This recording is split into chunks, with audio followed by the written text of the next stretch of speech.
বিশ্ববিদ্যালয়ের পর এবার বুয়েটের শিক্ষার্থীরা ইসকন নিষিদ্ধের দাবিতে মধ্যরাতে কিন্তু তারা বিক্ষোভ মিছিল করছেন। দর্শক, যেমনটি দেখতে পাচ্ছেন, বুয়েটের শিক্ষার্থী যারা রয়েছেন তারা তাদের ক্যাম্পাস থেকে বিক্ষোভ মিছিল নিয়ে রাজু ভাস্কর্যের ঠিক সামনে কিন্তু তারা অবস্থান নিয়েছেন এবং আবারও বিক্ষোভ মিছিলের আবারও কিন্তু তারা শুরু করেছেন। তাদের যে দাবি সেটি হচ্ছে যে ইসকন যে সংগঠন, সেই ইসকন সংগঠন তারা নিষিদ্ধ দাবি করছেন এবং তারা বলছেন যে এই সন্ত্রাসী সংগঠন যাতে দ্রুত নিষিদ্ধ করা হয় সেই দাবি কিন্তু তারা জানিয়েছেন। এছাড়াও তারা বলছেন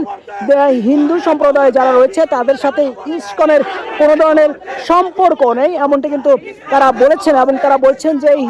হিন্দু মুসলিম ভাইরাই সবাই একতার সাথে বাংলাদেশ গড়তে চায় এবং ইসকন যে সংগঠন রয়েছে সেই ইসকন সংগঠন জঙ্গি এবং এটির সাথে হিন্দু সম্প্রদায় যারা রয়েছে তাদের কোনো সম্পৃক্ত নাই। আমরা দেখেছি যে সন্ধ্যার পর থেকে চট্টগ্রাম যখন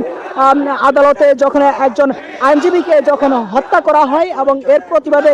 রাজধানী সহ সারা দেশে বিভিন্ন জায়গায় কিন্তু বিক্ষোভ মিছিল এবং মশাল মিছিল কিন্তু করেছেন। একমাত্র ওয়ালটন এসি দিচ্ছে 1 বছরের রিপ্লেসমেন্ট গ্যারান্টি। ঢাকা বিশ্ববিদ্যালয়ের শিক্ষার্থীরা কিন্তু 4টি দফা জানিয়েছিলেন এবং এরপরে কিন্তু ইনকিলাব মঞ্চ কিন্তু তারা বিক্ষোভ মিছিল করছেন এবং এই মুহূর্তে মধ্যরাতে এই সময়তে কিন্তু বুয়েটের শিক্ষার্থী যারা রয়েছেন তারা কিন্তু বিক্ষোভ মিছিল নিয়ে তারা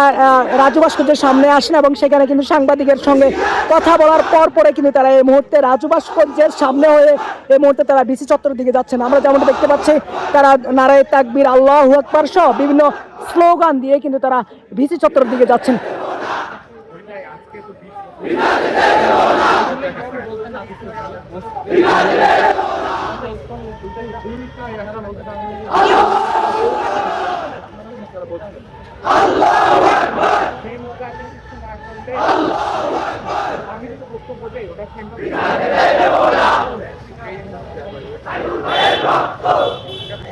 দর্শক, ইতিমধ্যে আপনারা জানতে পেরেছেন যে গতকালকেই চিন্ময় কৃষ্ণ দাসকে বিমানবন্দর থেকে ডিবি কিন্তু তাকে গ্রেফতার করে। এরপরে কিন্তু হিন্দু সম্প্রদায় যারা রয়েছেন তারা অনেকে কিন্তু ডিবি কার্যালয়ের সামনে কিন্তু বিক্ষোভ মিছিল করেছেন এবং শাহবাগ চত্বরে কিন্তু তারা অবস্থান নেয় এবং সেখানে কিন্তু হামলারও শিকার হয়েছেন বেশ কয়েকজন সনাতন ধর্মাবলম্বীরা